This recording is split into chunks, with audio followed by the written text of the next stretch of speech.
টি-20 বিশ্বকাপ খেলা নিয়ে আইসিসি বোর্ড সভায় পারল না বাংলাদেশ। যেখানে ভোটাভুটিতে সিদ্ধান্ত হয় ভারতে খেলতে যেতে হবে বিসিবিকে, নইলে বিকল্প দল দেবে এই সংস্থাটি। বলা হচ্ছে সেই দেশ হচ্ছে স্কটল্যান্ড। আইসিসি জানিয়েছে পূর্ব নির্ধারিত সূচি অনুযায়ী ভারতেই ম্যাচ হবে, তবে চূড়ান্ত সিদ্ধান্ত জানাতে 24 ঘন্টার আলটিমেটাম দিয়েছে আইসিসি, এমনটাই জানিয়েছে ক্রিক ইনফো। নিরাপত্তা ইস্যুতে ভারতে টি-20 বিশ্বকাপ খেলতে না যাওয়ার সিদ্ধান্ত নেয় বাংলাদেশ। এই নিয়ে দফায় দফায় বৈঠক হয় আইসিসি ও বিসিবির মাঝে, কিন্তু কোনো সুরাহা আসেনি সেসব সভা শেষে। এরই মাঝে বাংলাদেশকে সমর্থন জানিয়ে আইসিসিকে আনুষ্ঠানিক চিঠি দেয় পিসিবি। এমন অবস্থায় বোর্ড সভা মানে অ্যাপেক্স বডির মিটিংয়ে বসে আইসিসি। ভার্চুয়াল সেই সভা শুরু হয় বুধবার বিকেল 5টার দিকে। চূড়ান্ত সিদ্ধান্ত নিতে নেওয়া হয় ভোটাভুটি। জানা গেছে সেখানে 14-2 ভোটে ফলাফল বিরুদ্ধে যায় বিসিবির।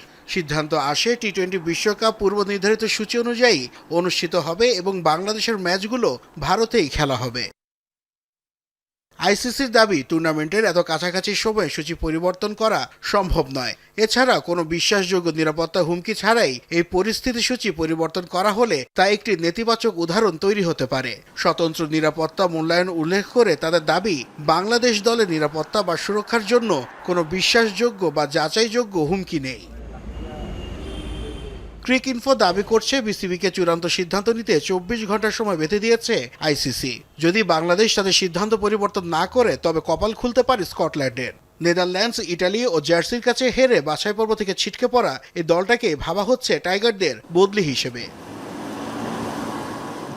সভায় যুক্ত ছিলেন বিসিবি সভাপতি আমিনুল ইসলাম ও বিসিসিআই সচিব দেবজিৎ সাইকিয়া সহ পূর্ণ দেশগুলোর প্রতিনিধিরা। পরিস্থিতি সামাল দিতে আইসিসির দুর্নীতি দমন ইউনিটের প্রধান অ্যান্ড্রু এভগ্রেভ গত সপ্তাহেই ঢাকা সফর করেছিলেন। এখন প্রশ্ন, বাংলাদেশ সরকার কি তাদের অবস্থান বদলাবে ভারতে গিয়ে খেলার, নাকি আইনগত কোনো পথে হাঁটবে বিসিবি? উত্তর জানতে অপেক্ষা 24 ঘন্টার। নাসিফ শুভ, যমুনা স্পোর্টস।